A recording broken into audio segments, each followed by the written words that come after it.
When you arise in the morning, think of what a privilege it is to be alive, to think, to enjoy, to love.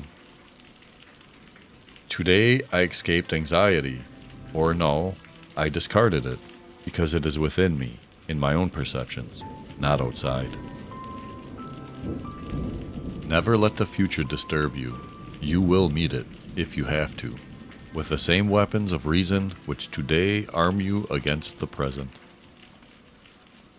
Your days are numbered. Use them to throw open the windows of your soul to the sun. If you do not, the sun will soon set, and you with it. You could leave life right now. Let that determine what you do and say and think. Do not act as if you were going to live 10,000 years. Death hangs over you. While you live, while it is in your power, be good. If it is not right, do not do it. If it is not true, do not say it. You have power over your mind, not outside events. Realize this, and you will find strength. The happiness of your life depends upon the quality of your thoughts. Waste no more time arguing what a good man should be. Be one. Whenever you are about to find fault with someone, ask yourself the following question. What fault of mine most nearly resembles the one I am about to criticize?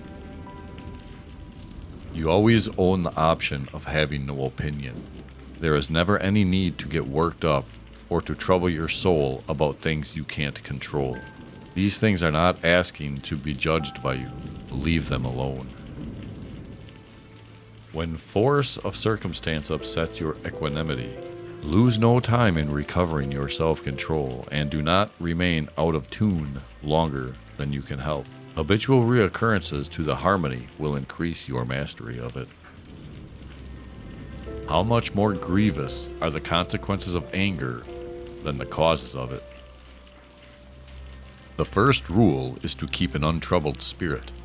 The second is to look things in the face and know them for what they are. Adapt yourself to the life you have been given, and truly love the people with whom destiny has surrounded you. Do not indulge in dreams of having what you have not, but reckon up the chief of the blessings you do possess, and then thankfully remember how you would crave for them if they were not yours. Live a good life. If there are gods, and they are just, then they will not care how devout you have been, but will welcome you based on the virtues you have lived by. If there are gods, but unjust, then you should not want to worship them. If there are no gods, then you will be gone, but will have lived a noble life that will live on in the memories of your loved ones. The object of life is not to be on the side of the majority, but to escape finding oneself in the ranks of the insane. Everything we hear is an opinion, not a fact. Everything we see is a perspective, not the truth. Very little is needed to make a happy life. It is all within yourself, in your way of thinking. Think of your many years of procrastination, how the gods have repeatedly granted you further periods of grace of which you have taken no advantage. It is time now to realize the nature of the universe to which you belong and that of the controlling powers whose offspring you are, and to understand that your time has a limit set to it. Use it then to advance your enlightenment, or it will be gone and never in your power again. I have often wondered how it is that every man loves himself more than all of the rest of men, but yet sets less value on his own opinion of himself than on the opinion of others. It is not the actions of others which trouble us, for those actions are controlled by their governing part, but rather it is our own judgments. Therefore, remove those judgments and resolve to let go of your anger, and it will already be gone. How do you let it go? By realizing that such actions are not shameful to you. Everything, a horse, a vine, is created for some duty. For what task then were you yourself created? Be tolerant of others and strict with yourself. It is not death that a man should fear, but he should fear never beginning to live. Remember two things. One, that everything has always been the same and keeps reoccurring, and it makes no difference whether you see the same things reoccur in 100 years or 200, or an infinite period.